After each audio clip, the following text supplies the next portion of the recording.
But imagine you're like the discussant for one of those 50 cases, and in front of the world of medicine, you actually guess at the diagnosis and you got it wrong.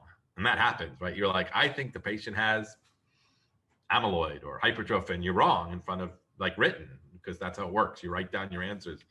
He analyzed it and he found out that the people who most often got it wrong, he wrote this 6-step process that we all go to. We listen to the patient, we're hearing their story, and we're generating kind of a focal point that we want to focus on in hearing their story.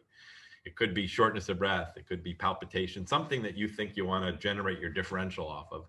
And then you go through a long differential, and then you're kind of, while you're listening to the story, you're hypothesis testing. You're like, well, they say this symptom, carpal tunnel, so I'll move amyloid up and move hypertrophic cardiomyopathy down. Oh, he could have hypertension, but when I examine him, his blood pressure is low. So how could, he said it was 90/60 when he passed out. So how could high blood pressure cause a thick-walled heart if his blood pressure is low? So that's what you're doing all the time.